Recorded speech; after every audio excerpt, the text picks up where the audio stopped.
Hi everybody. It's been a while since I've been on here giving an update.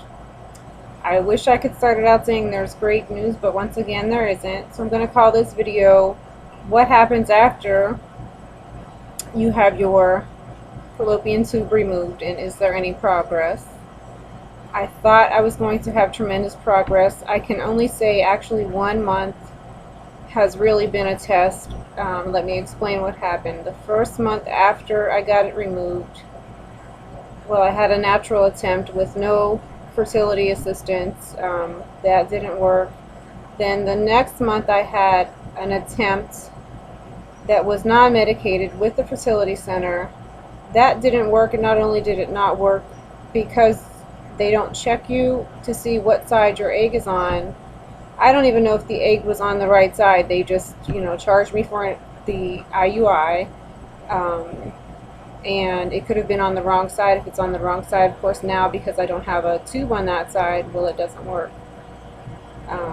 The reason that one was not medicated was because we had a stall with insurance. The doctor I work with called me and thought that now I'm eligible for IVF.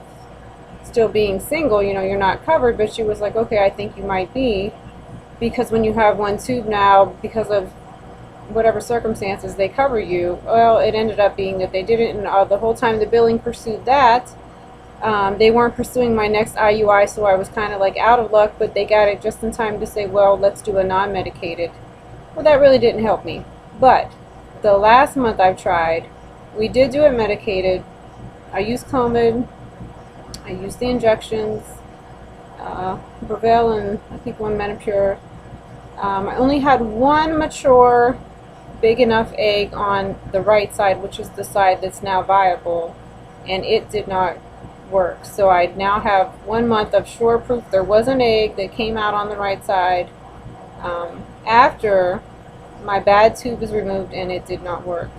This month I went back for another IUI and they canceled it because my estrogen level is so high. And I knew something was wrong because I've been nauseated for the last 3 months. That doesn't explain the last 2 months, but this month they said, oh, we know why. You have a cyst on your left. So when you have a cyst that early and your estrogen level is so high that it shows it's an estrogen producing cyst, they will not proceed. So I have to wait until next month now. My plan is to do another IUI, and honestly at this point I told them I'm ready to call it quits.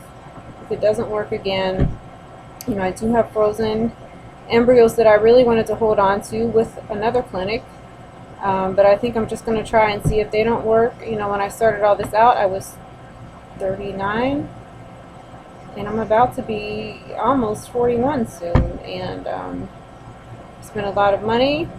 This would have been my 13th month. That'll be my 14th month now that I'll be on the IUI next month, and I have the estrogen level in the 3000s when a normal person has it in the 50s. That's a lot to carry. It does make you gain weight when your estrogen level is that high, and I don't know if you've noticed in my videos, but over the time here I've just got plumper and plumper, and I'm kind of excited, if that makes any sense, about stopping it and seeing how quick I can lose weight. I've also finished foster care training in 2 states. I have to pick which one I'm going to live in and work with, get my second bedroom house or apartment, and honestly I think I'm ready to move on from there. But I wish everyone else out there luck. I do still hope that I can come back and say, now that my tube is removed, I've had some progress. Maybe if not with the next IUI, but with my frozen embryos, because that's it. After that, I'm really done. And we're kind of hoping that fostering it's always been something that I wanted to do, foster to adopt.